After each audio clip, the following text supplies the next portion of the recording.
Hello, I'm Gyles Brandreth, and this is the Rosebud podcast, where my guest today is the Oscar-winning, double Emmy award-winning creator of Downton Abbey. Yes, it's Julian Fellowes. Julian Fellowes, born 17th August 1949. That's it. Have I got that right? I want to ask you, Julian, what is your very first memory? Well, my very first sort of reliable memory, as opposed to just sort of flashes of this or that, was when I had flu or something like that when I was about 2.5. And the doctor came, as they did in those days. And he said to my mother, well, I think you can take him for a ride in the pram, just, get him a bit of air. She said, oh, well, we'd rather thought we come to the end of the pram. And we put it away. We thought he could just walk for an hour. He said, well, one more won't hurt. And she said to me, well, this is going to be a pram ride, but enjoy it because it's your last. And I remember thinking, God, I must take this in. And so we were going down one side of Hereford Square towards a shop. It's now, I think, an estate agent, but in those days it was a greengrocer's. And I remember thinking, I must look at everything. I must look at the cauliflower. I must look at the apples. I must look at everything. And we went up Gloucester Road, and I suppose to the park, because that was our usual walk. But I think that is my first memory. And who were your parents? Why were you in Hereford Square? My parents were, my father was Peregrine Fellowes, and he was, in those days, he was in the Foreign Office. And my mother was called Olwyn, and she didn't work in the way that one's mother didn't work in those days. Why we were in Hereford Square was that he'd been in the North African campaign. In fact, he had a very interesting war because he was one of 3 men whose job was to get the throne back for Haile Selassie in Ethiopia. And the Italians had put a sort of puppet king on the throne, and they wanted to get rid of the puppet king and get Haile Selassie back. At the end of the war, he caught tuberculosis, and it was just before penicillin. So he went down to the Edward VII in Midhurst, and my mother, having rescued him in Africa and brought him back and God knows what, she had to get the family settled, really. And it was her job to find somewhere they could afford and tart it up and generally move us all in. And she found a house at the end of Weatherby Place on the very corner of Hereford Square.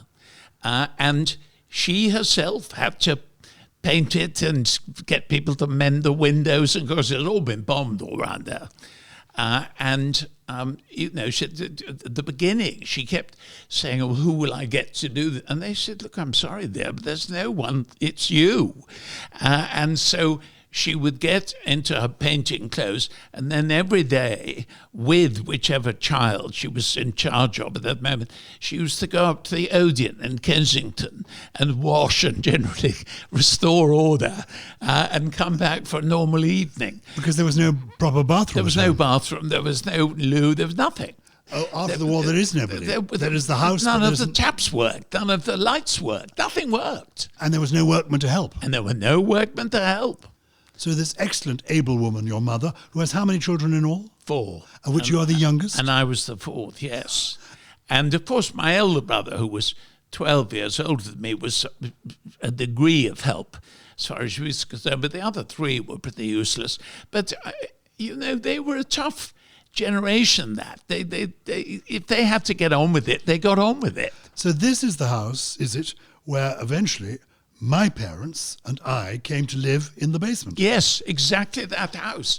And, by then it had been restored. And of course, as the war ended, and by this time we were about 5 years beyond, you could get people to do things. But you couldn't when they first went there.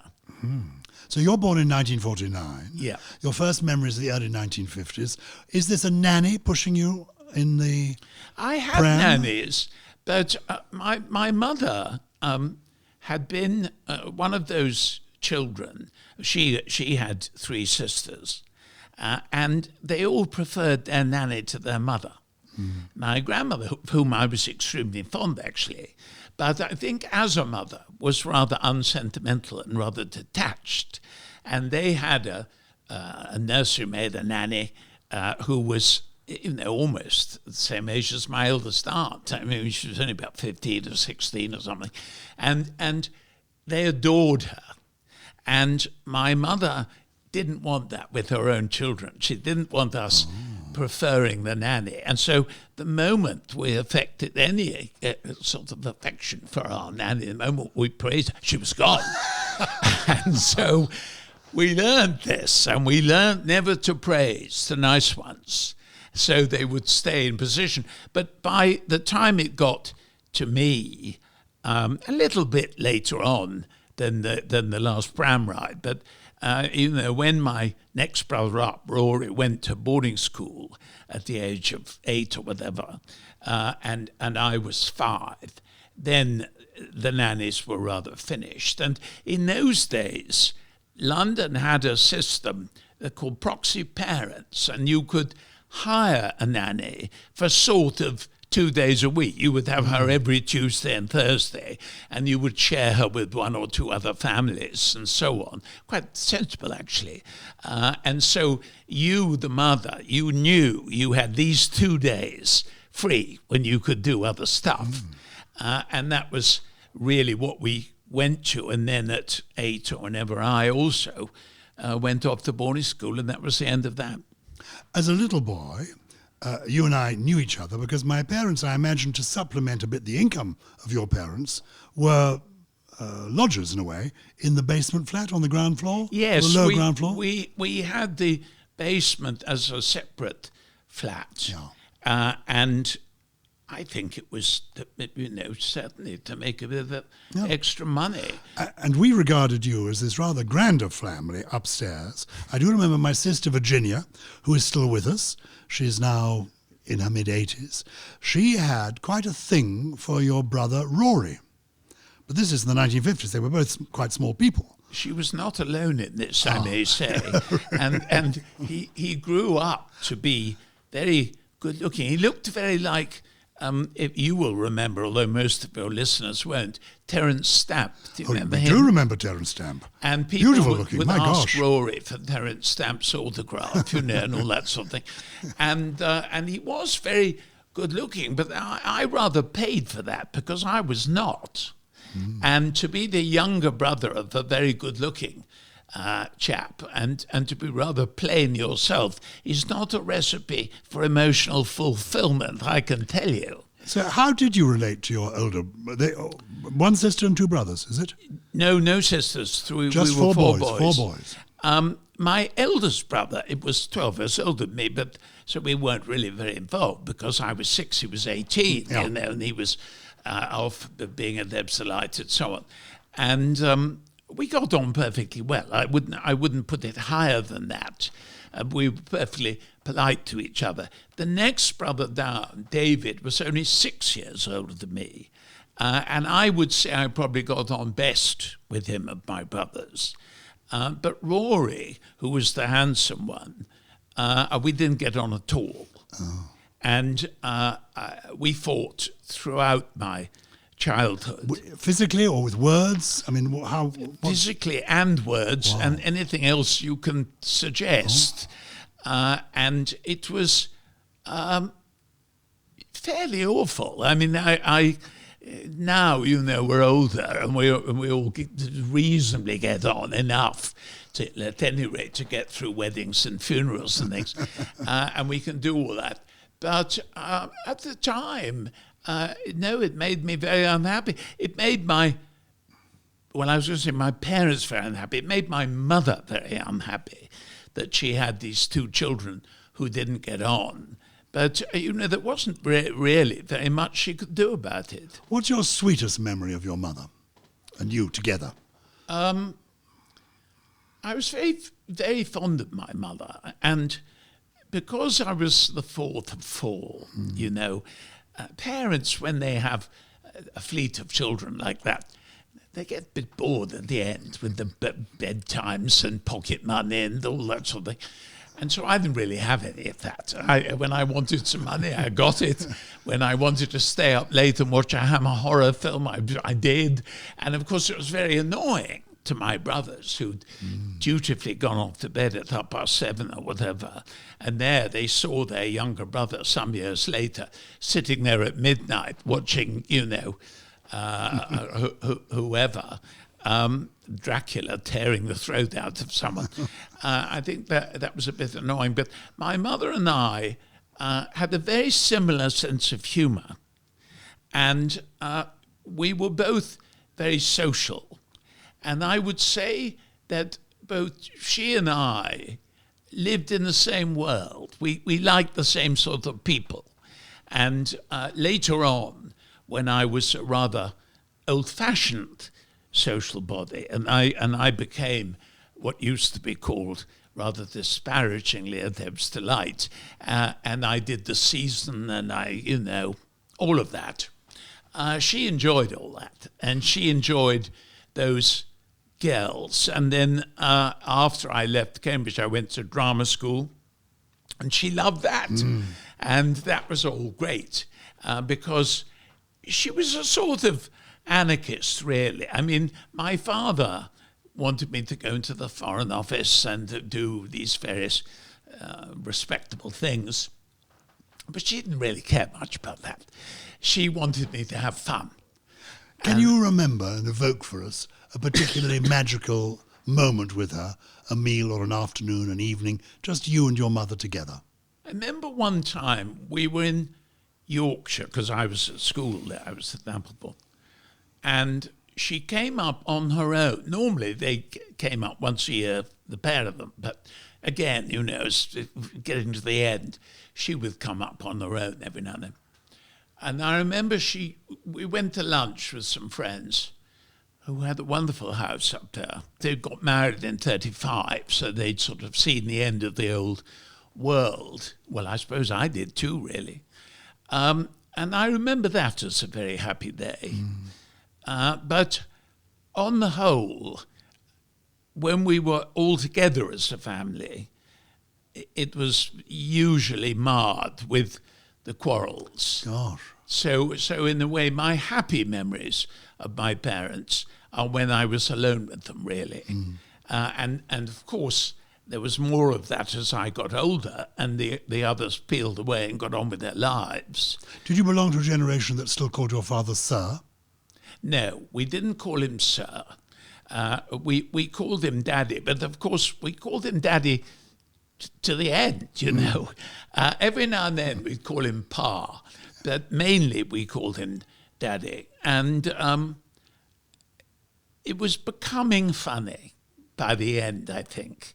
But we were too old to change.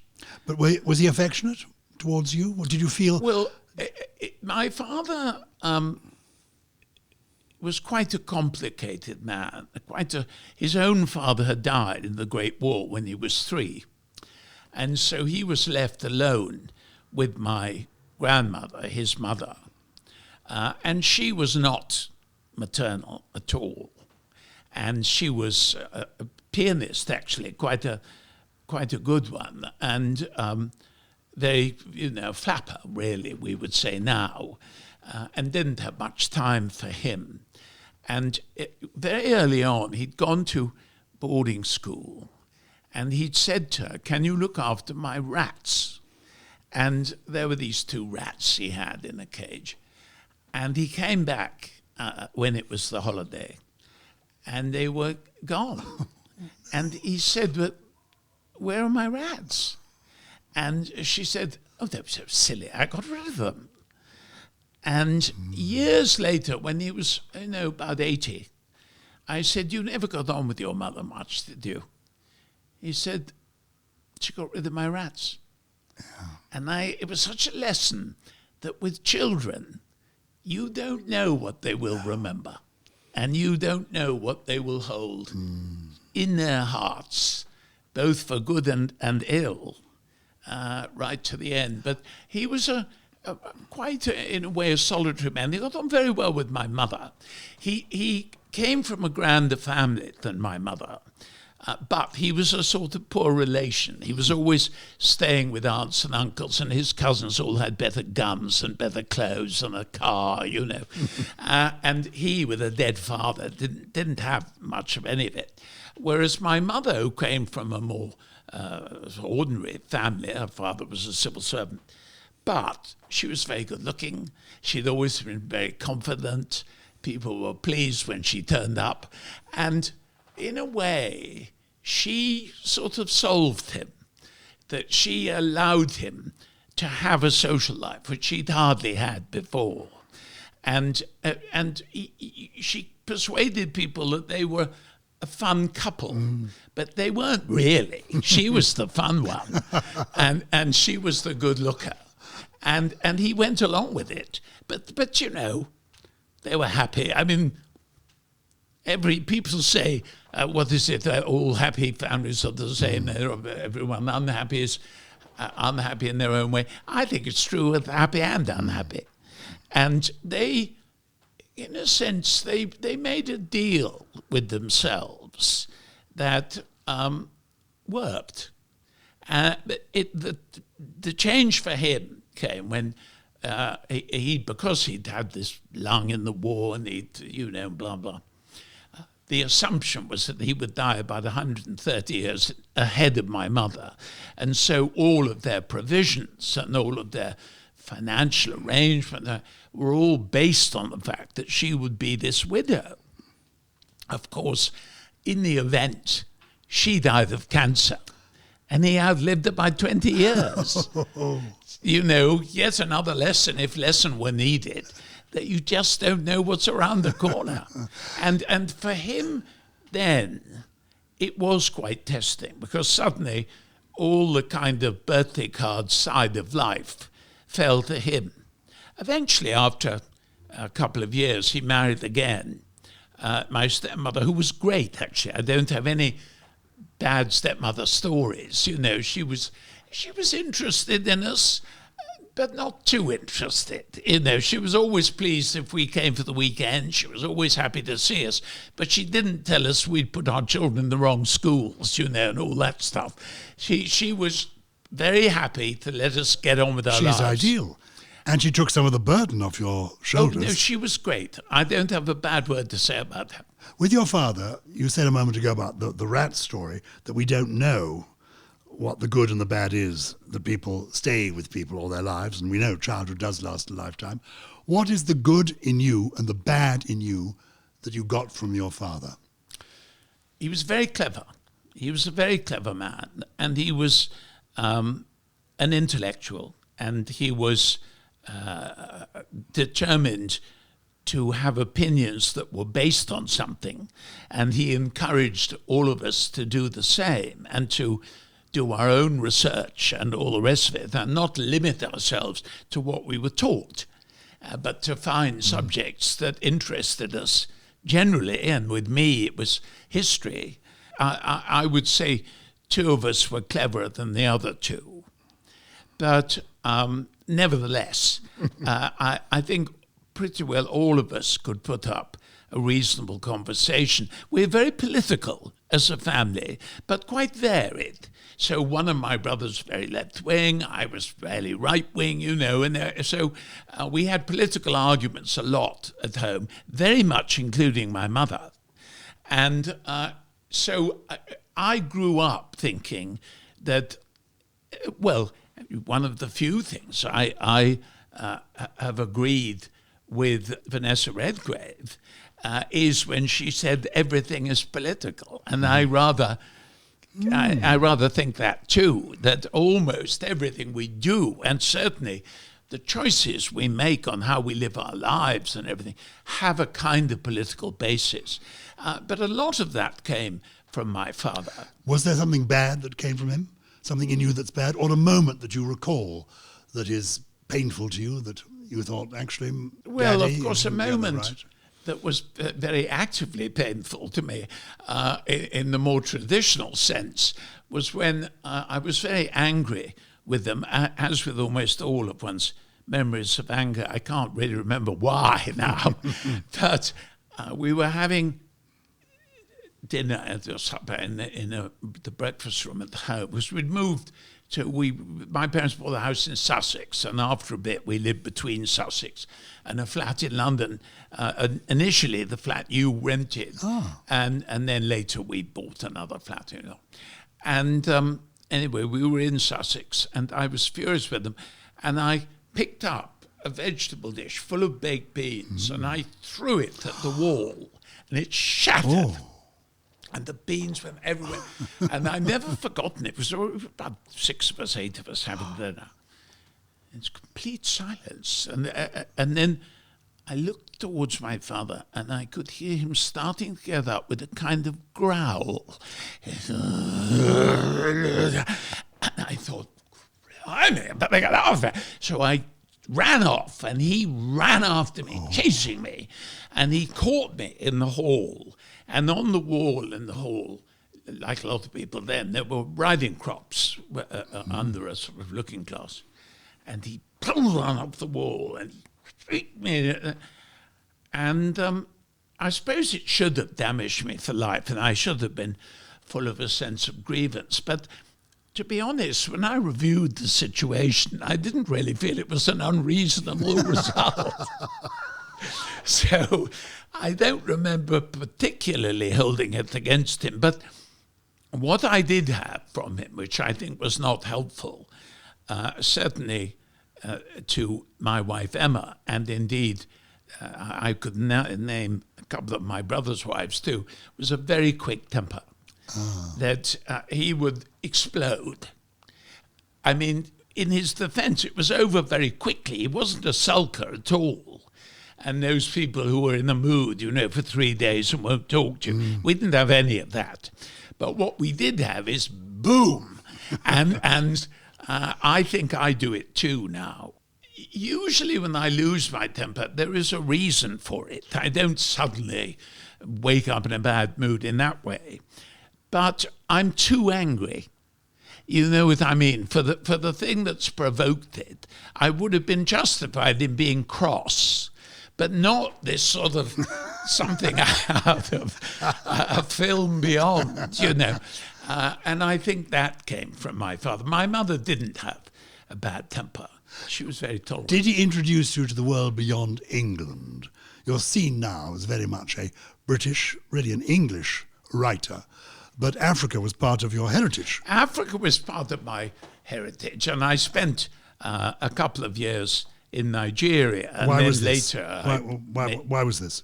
He was head of Shell in Nigeria for a bit. So having left the Foreign Office, he joined Shell. He left the Foreign Office, he joined Shell. He left the Foreign Office, actually it's a rather sad story, because he had got tuberculosis, he'd had tuberculosis. Yeah. And they sent him to an expert, which of course is the first mistake. And the expert said, oh yes, he'll be dead before 1960.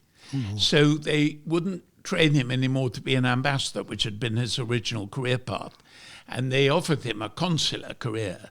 And he was so furious that he left completely and he joined Shell, and he was an Arabist. His great interest was the Arab nations. I'm very sorry he's dead now, actually, because everything that's going on at the moment, he would have been able to shed some light on.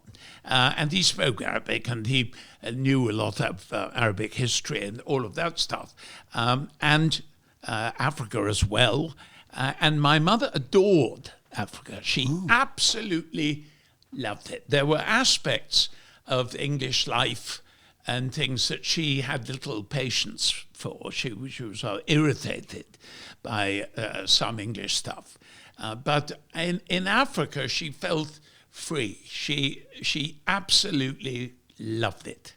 And so in a way... In a colonial way, or it's actually loving generally? Yes, I don't think in a colonial way. Apart from anything else, when we were in Nigeria, it was free. It was independent. Oh. It was just after independence. And of course, in those days, was a tremendous success. So all of that was very positive and happy. But also, she didn't have a race thing at all. And she had lots of black friends, and she had, which of course in Sussex in the 50s, you can imagine, was a little bit wild, and her friends would come and stay, and other people asked for a drink, and they'd, But I think all of that was great for us.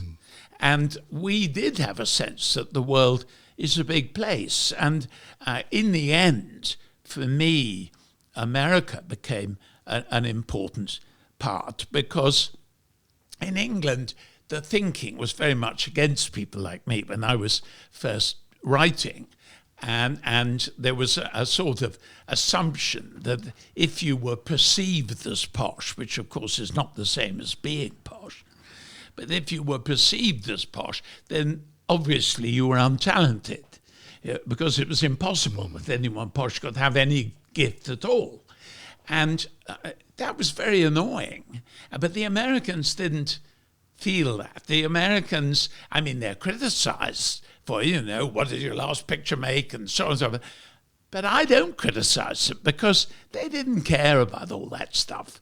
It was, do your programs make money? Do your films make money? Is everything okay? Are you selling a skill that you are possessed of? And they couldn't care less if your grandfather was William I, And that really suited me. But I think I was prepared for all that by the fact that I did grow up in a world of many peoples. And for both my parents, they had a sense that the world didn't stop at Dover. At one point, all three of my brothers were living abroad, and one of them still lives in France, one still lives in Ireland. Yes, because this is interesting, because outsiders, you'd be defined by going to a prep school, by then going to Ampleforth, because somehow the Catholic element was important, and you therefore didn't go to Eton, and then you go to Cambridge, so you would be a certain type of person. But what you're telling me is that, in fact, your experience took you beyond those boundaries. Yes, I think that's right. And that's why I do think that it's a very good idea for everyone, if they can manage it, in what is now called the gap year, and used to just be the time before you went to university.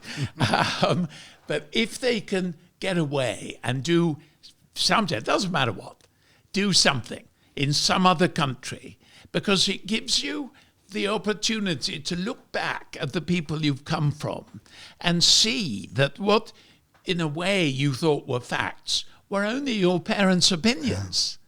Yeah. And you need to get out of it. And although, I'm not a revolutionary, I don't want to go and throw jam at the Mona Lisa and all the rest of it, I think that I saw, during those early years, that I was a certain type.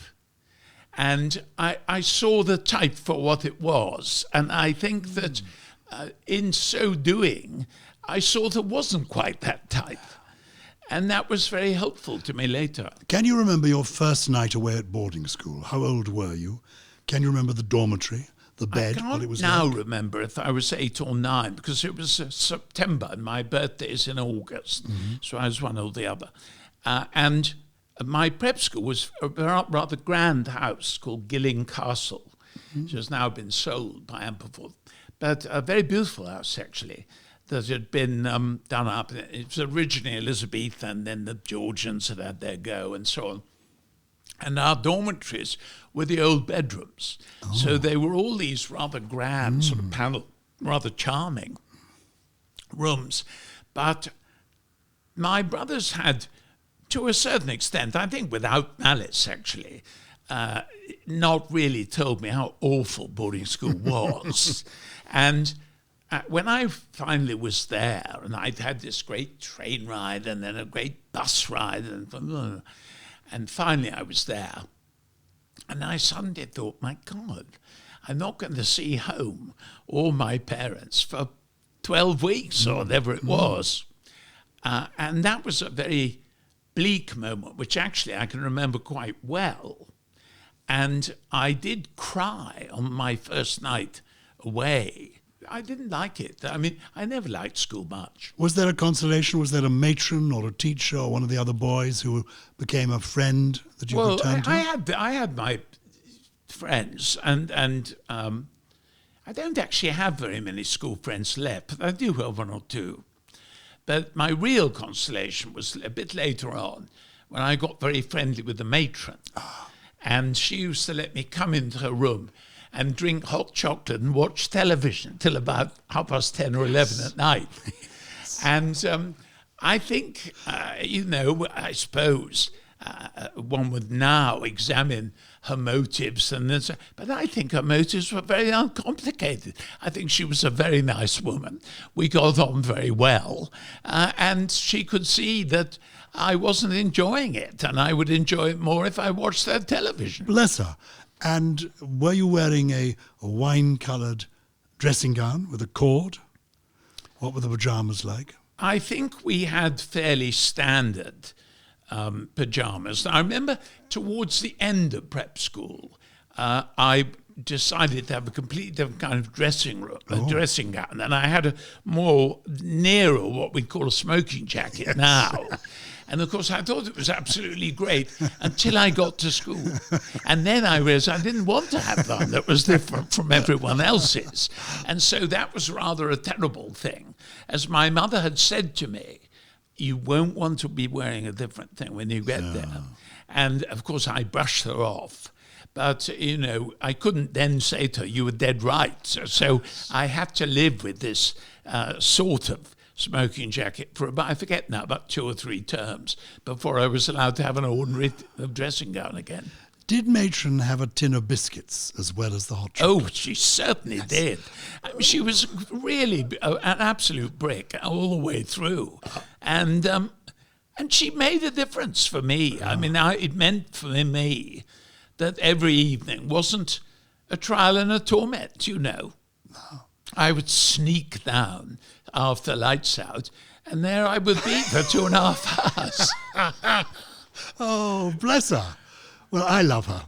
I loved her. She did nothing but good for me. And when you parted, when you went up to Ampleforth, when you went to the senior school, did you feel an emotional tug saying goodbye to her? I did a bit, because I knew that she wasn't coming with me, and I was going into one of the houses. I was in a house called St. Bede's, and it was outside the main body of the school. And initially, I had a very, very nice housemaster, which was Father Basil, who later the famous one, Basil Hume. Basil Hume, who became Archbishop of Cardinal, Westminster, etc. all of that cardinal. And he was a very, very nice chap. It was actually very interesting watching him in position, because we stayed quite friendly. He married my father and stepmother. He confirmed my nieces, all of these things. But I gradually saw him in a position of authority, and he started to not change in a nasty way, but he started to lose his naivety of the monastery and to understand the political world. And he became much more politically savvy because he was a brilliant man. He was very, very clever. Were you conscious of observing this at the time? Yes. How interesting. Yes, and I would have conversation, because he lived just behind, in that, whatever that close is called, behind the Catholic Cathedral. In Westminster. And I used to go and have tea with him every now and then, that kind of thing.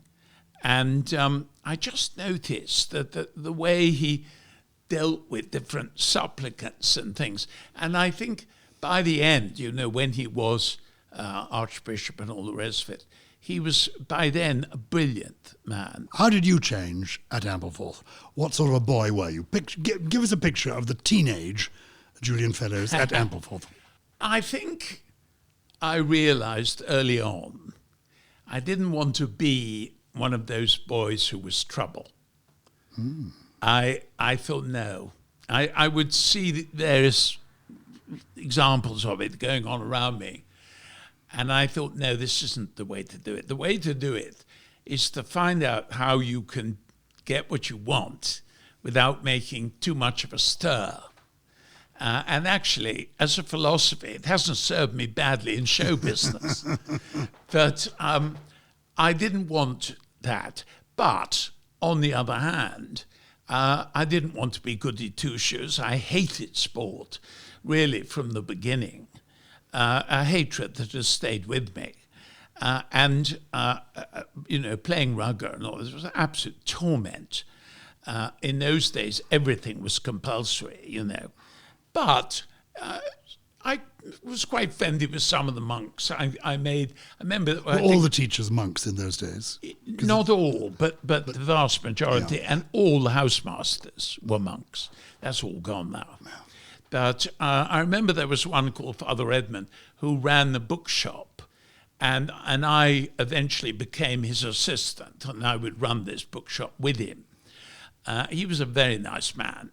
And indeed, several of them, Dominic Milroy, who ran the theatre, he was the one who said to me, I should think about show business as a career option. Gosh, when you were still 15 or 16? I was about 15, 16. Of course, I never told my father. I don't think he quite thought that was why he was shelling out all this money to have his son told to go on the stage. So were you already getting into... Well, obviously you were. Well, I was in the plays? School plays. What was your first and best part? What do you remember? I think first and best part in the upper school. I'd done the usual Alice in Wonderland. But I think we did A Man for All Seasons, and I was Thomas Cromwell. And I remember my parents came to see it, and there was a bit where I'm dealing with Richard Rich, in the play, and I hold his hand in the flame of a candle, and he screams and pulls back. And the couple in front of my parents, the father said, this chap Fellowes is rather good. And the boy, their son, said, yes, he's just like that in real life. But I think that was my main interest, outside. Academically, were you okay? Yes, I got the trick of exams quite early. So I got all my O-levels when I was 13 and my A-levels when I was 15. Oh. And I did my first interview for Cambridge at 16.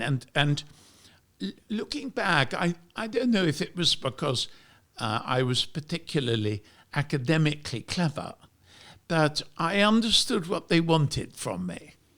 And that's part of it, isn't it, really? Well, it's certainly been part of your success later. Yes. Understanding what the public are wanting. To understand what they want and then not make a point of disappointing them. So I did sail through all my exams. That wasn't a problem for me. Were you writing? Did you keep a diary? Did you write poetry? No, I didn't keep a diary, and I've always hated poetry. It's never played any part in my life at all. And people, nice people, have sent me poems over the years. This poem means a great deal to me. And honestly, for me, it's like reading graffiti on a wall. I just don't get it. Says the president of the Thomas Hardy Society. I know. He always preferred to think of himself as a poet, but for me, he's a novelist. And it's as a novelist that he does things that, unlike most Victorian novelists, make you uncomfortable. In sort of some of those books, you really can hardly bear. What about thinking of Thomas Hardy and how poetry and passion went together with him? Was there passion in your life at school? Were there other boys or an older matron who... I don't really... You had a crush on? Remember many crushes. I had a crush on a girl in the holidays, but really it was an excuse to write those letters, Indeed. That said so much more than you were capable of saying when you actually met them in person.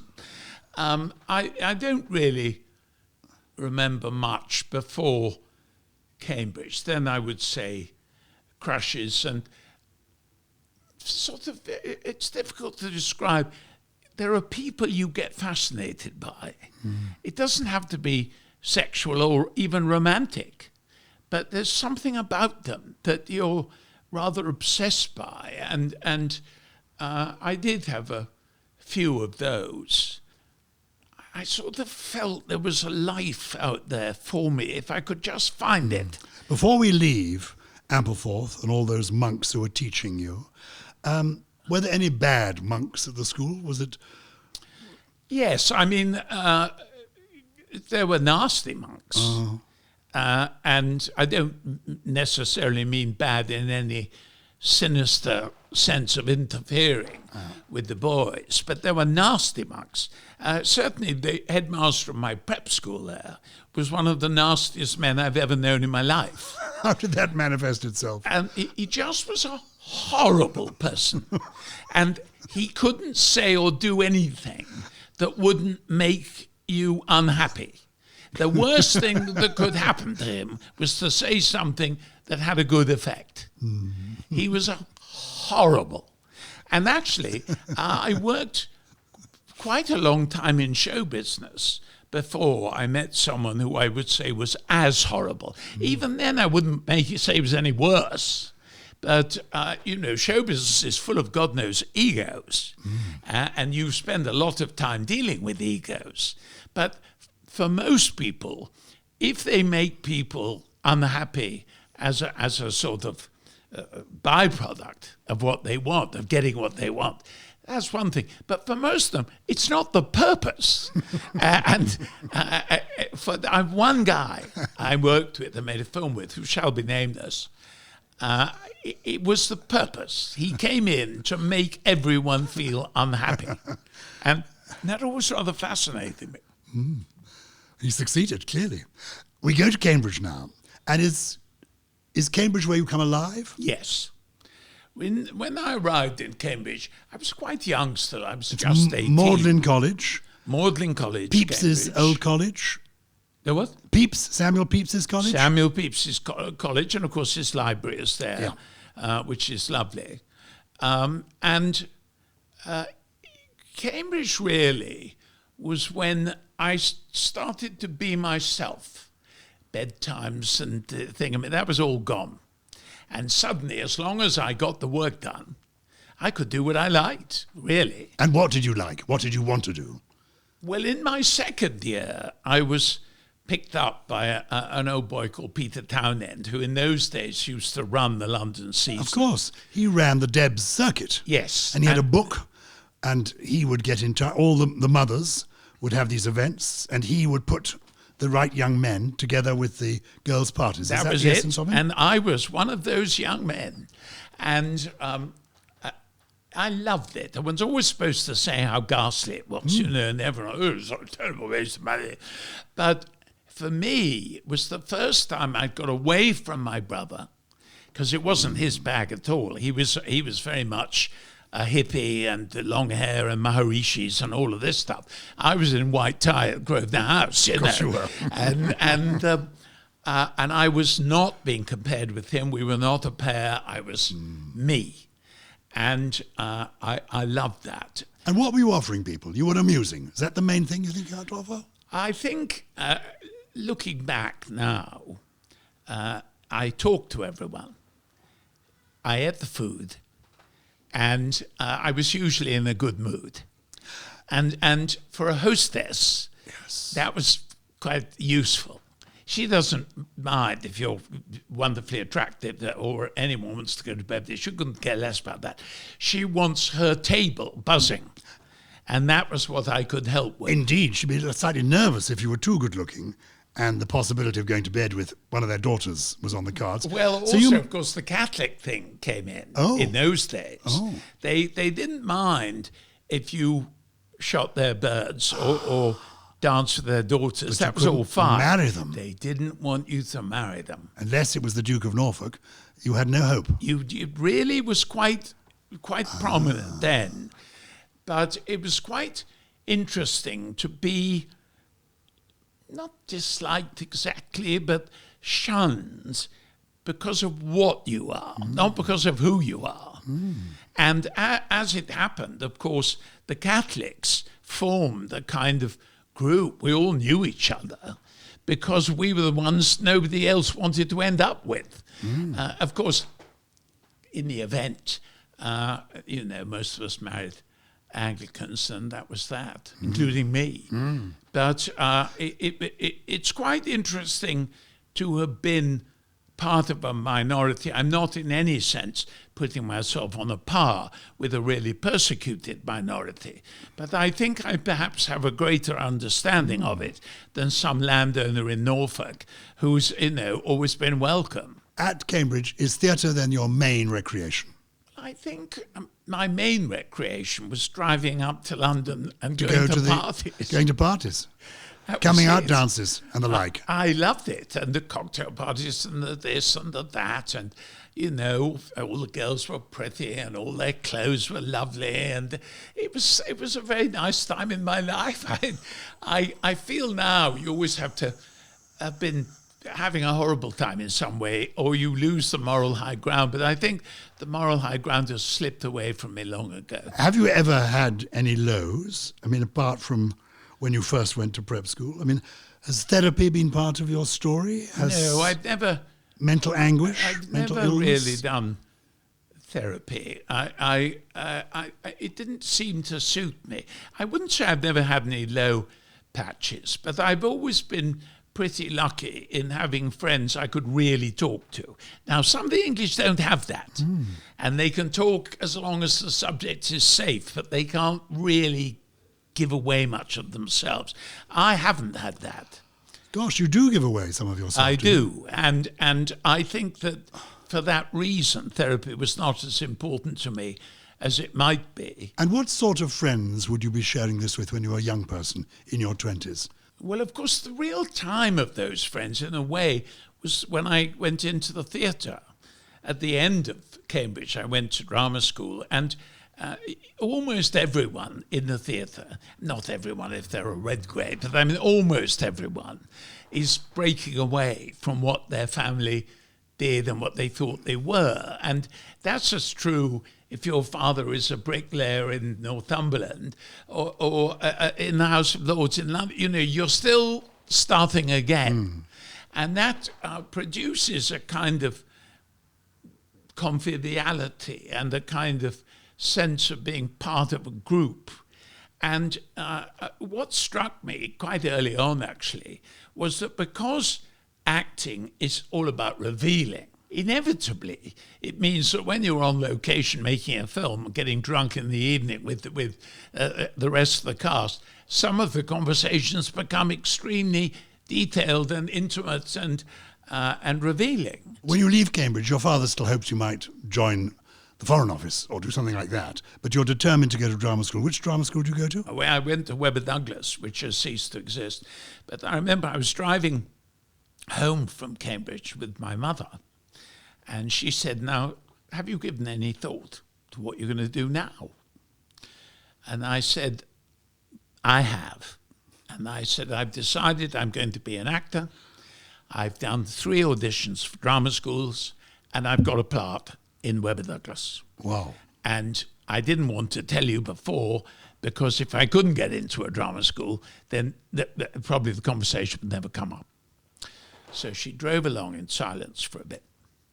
And then she said, "Don't tell your father." So I said, "Well, I think I have to tell him at some stage. He's got to pay The fees. the 3 years' fees." She said, "I will tell your father." And it so happened that summer, after I'd left university, I was going with a group of friends, and we were going to stay at someone's flat in Paris, I can't remember who, and then we were going to drive across Spain, and then we were going to join a house party in Portugal, and then we were going to fly to Ireland, and where my parents had a house. And it meant that I wasn't going to see them for about 6 weeks, 8 weeks. Well, of course, no one can be angry for 8 weeks. It's impossible. So my mother waited for the car to drive out of the gates and then said, "Julian's going to be an actor. He's going to drama school. He's got the place at Webber Douglas, blah, blah, blah, blah, blah." And, of course, my father hit the roof. But by the time I saw him, he was just sort of, he'd calmed down. But he did say to me, and then where I think they were, I'm not saying this critically, I think they were tougher than we have been. And he said, I'll do this, and I'll pay the fees, and I'll do everything. But when you leave drama school, you're on your own. He said, you can come home, and you can stay there for nothing, and we won't charge you rent, and you eat, but no allowance will happen. Of course, I used to cheat a bit, because my mother would say, are you coming home this weekend? And I'd say, well, yes, I think so, as long as the brakes are all right. But I think I can manage with the handbrake. She'd say, oh, darling, why? What's the matter with the brake? Well, they're a bit dicky at the moment. I haven't got enough money to have them. You'll get them fixed, but don't tell your father. But I don't think those games are very different from what everyone plays. But he wanted to find out if I could earn a living at this. And if I couldn't, he wanted me still to be young enough to train for something else. And I don't see that as unreasonable now. And were you good enough? Because Yes. you didn't become a writer for a long time. Oh, I was an actor for 20 years. And it worked. I worked. It worked. I mean, I think because everyone thought I was mad, I worked at getting work.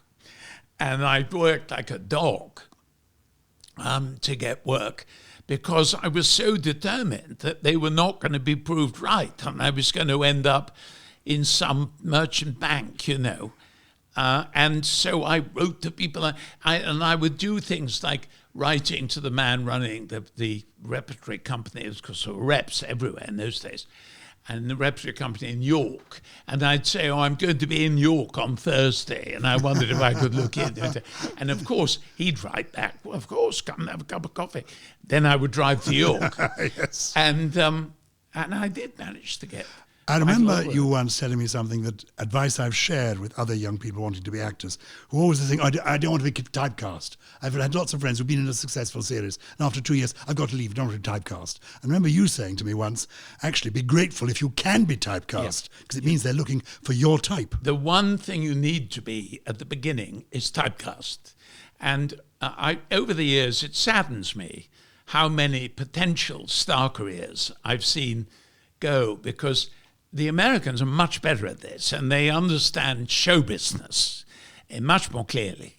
And if they have a big hit, they will do a similar part. I'm not identical, but they will do a similar part in 2, 3, 4 films.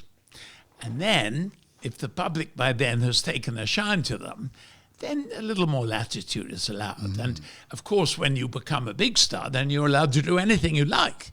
But at the beginning, you need to be typecast, because if they're casting a part and they write 5 names on a pad of paper, your name's got to be one of them. And I was lucky. I realized that early on. And I really was, I was given 2 kinds of parts. I was either horrible, vicious, conservative ministers in a camel hair coat, or I was a silly ass who fell down a staircase. And every part was one of those 2. Of all your parts that you've played, what's the one that's given you most satisfaction, and what was the disaster?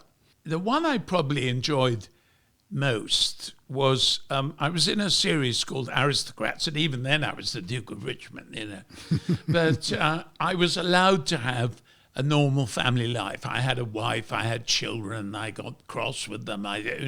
And given the fact I was an 18th century Duke, I was nevertheless a reasonably normal person, which I wasn't usually. My main disaster, I think, is when I was cast in an Inspector Calls in Rep. And I just didn't have whatever that part requires. I was playing the inspector. And, you need to be much more charismatic than I was, certainly then. And I remember on the first night, and I knew I was terrible, and I could hear the audience all talking to each other. And I wanted to say to them, I'm sorry, you've come to see a terrible performance. But anyway, I was getting ready to go on. And the director said, I've had this really good idea. When you come on, the lights will drop to a dull grey. So not only was I bad in the part, but every time I appeared, the whole theatre became incredibly depressing. But, I've had my moments since. But on the whole, I enjoyed acting. And were you a loner then? This is before you met Emma. Were you living alone, or did you have a companion or partner? Or no, I never really had a partner. I had, in those days, I don't think I should really say this, but anyway, in those days it was quite common to have two girlfriends, one of whom was your dream girl, and you went to wonderful dances with her and everything was fantastic, but of course you never got any of the other at all. And the other one was the one you slept with. And I was the same as this, but there's nothing original in it. But the dream girl, I would have married, I think. And she wanted to settle down straight away. But I knew that I was coming into a business, I was the wrong type, I wasn't good looking, I didn't have a record, my father wasn't a director. I just didn't have anything going for me. And I knew it was going to take some time to have a realistic career. I knew that if I married and then had a child or two children, I wouldn't have been able to stay aboard, however supportive she was. And I think she would have been supportive, but I wouldn't have been able to do that. And I needed to be single until I was in, I would say, I started looking for my life's partner in my middle 30s. And, I found her when I was 39 and got married when I was 40. So I was neither very old nor young. And you knew immediately that this was the one. Describe for us the moment you set eyes on Emma. Well, Where I was are at you? a drinks party in Harley Street. And I looked across the room and I saw an actor. It wasn't an acting party actually at all, but Doctors, I imagine. In Harley It was Street. what? Doctors' party, maybe. No, you think that. But there was a funny old girl called Lady Claire. Oh. And I knew her because she'd been the sort of popsy of a cousin of my father's. And so she'd come into my life as this rather glamorous figure, really. I was rather fond of her. But anyway, I'd gone to, and she always had a party on her birthday, which was the 13th of January. And I'd gone there, and I saw an actor called John Milder Brown, who I'd made Famously the most beautiful man in Europe at one very, stage. very beautiful, but also very nice. And I'd made a TV show with him, and I went across the room to say hello. And he turned, and he said, "Have you met Emma Kitchener?" And I said no, and I looked at her, and I knew I was going to marry her. I thought, blimey, all these years looking, and here you are. And I then took 20 minutes to get my nerve up and proposed. There and then. There and then. On the night you met her. On the night I Within met 20 her. minutes of this first encounter. I'd known her 20 minutes. Somebody who was beautiful, tall, more beautiful, let's face it, than you, taller. She was a lot more beautiful than me. And also she was a bit taller. She was taller. Which of course worried my future mother-in-law terribly and made her get married in flat shoes, something that I never had the power to do. And she was younger too. She was a lot younger. She was 14 years younger. But nevertheless, I knew I was going to marry her. And I then proposed. Of course, she thought I was mad, and wrote in her diary, "A funny little man asked me to marry him." Although, as I pointed out, that gave me the last laugh. And then we went through a calendar year, because that was the 13th of January. And we went through to December. And I proposed on something like the 15th of December in a more traditional way. And then, that with outlots and so on and so forth. And it didn't accept me at once, but she did accept me in the sort of week that followed. And then we got married in April 1990, and that was that. And you're clearly devoted. You've changed the family name, rather like Mountbatten Well, she was Windsor. the end. She was the last of her branch. I know, and you were concerned about that. I remember and that. we were both concerned that she about couldn't it. inherit the title. And there are plenty of Fellowses there coming out of our ears. So you are Kitchener Fellows. Kitchener Fellows. What has Emma given you? I can see what you've given her. What's she given you? The main thing that Emma gave me that really introduced a new note into my life is that I used to live permanently either dreading the future or regretting the past. She lives entirely in the present. And that was a whole new experience for me. And so she is very energetic. She's very positive. She's very optimistic. And she just put a kind of positive spin on our life together, which, was welcome. And luckily, she got interested in scripts and making films, and making television, and doing this and doing that and doing the other, and so became part of all that. Also, I was much happier after I was married, and I think that that's something you give off. You don't have to run around singing. You smell different. And I think that people like having happy people in their shows and in their thing. And that, I think, came entirely from Emma. So I feel that she did make a big difference. And the writing thing is interesting, though, because she always thought I'd end up as a writer. I didn't. And indeed, someone said to her when we were first together, what does he do? She said, oh, he's a writer. Oh, well, he's not a writer yet. And she believed in my career as a writer much more than I did initially. Well, we all believe in your career as a writer because we love what you've done. On Rosebud, we're talking about your early years. So all your triumphs from Gosford Park through to Downton Abbey, the third film, through to the Gilded Age, through to things that I particularly liked, your adaptation of Trollope's Dr. Thorne. All that we're not going to talk about. Because there isn't time, and that's not what Rosebud is about. Well, it isn't. I think what you are talking about is why or how Emma made me ready for all that. Yeah. And that was true. You've had a brilliant life, and you've won all these prizes. As I often say, you are the only Oscar winner with whom I've shared a bath. There may be others that I've shared a shower with, but you're the only one. Don't tell me anything you'll regret. 3 more questions before we go. One is, looking back on your life, I'm just going to say this, and you've got to say what comes straight into your head. A moment of joy. Oh, I think when Peregrine was born, that was a moment of joy. Well done. Your son, how old is he now? 34, I think. Well done. I was going to say that's what wives are for, to remember these things. You had to pause for a moment, but he's 34. And he is a joy. And he's a joy. Yeah. But I think that there's something very magic about having a baby. Because it seems impossible, it seems unbelievable that the two of you have made this third person. It is extraordinary, isn't it? Yes, and I was very aware of that.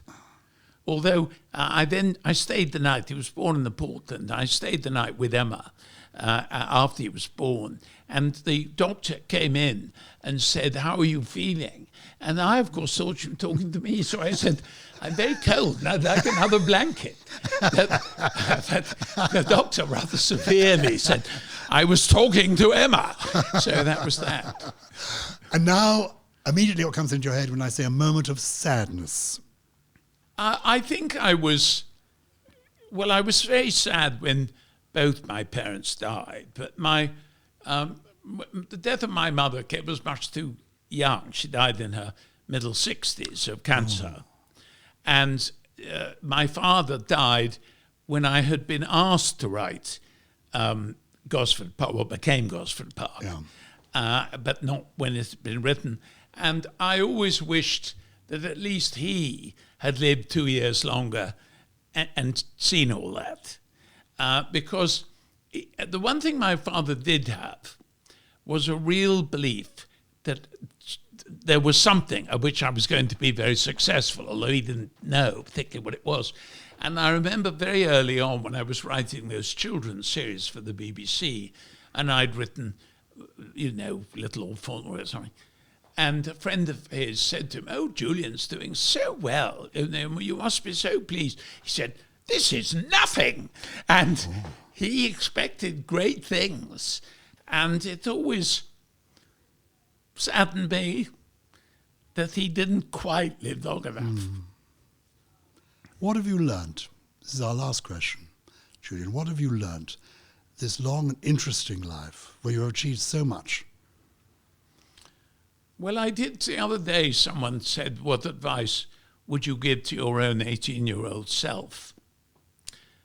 And I said, "Calm down." Because I was so determined, I was so anxious, I was so ambitious. And I think that in those days, often I sort of missed how enjoyable various things were because I was always on to the next thing. And I was looking for the next thing. And I feel now I enjoy the parts of my life that are enjoyable much more. Well, I have enjoyed the part of your life that you've shared with us hugely. Julian Fellowes, thank you. Oh, well, thank you.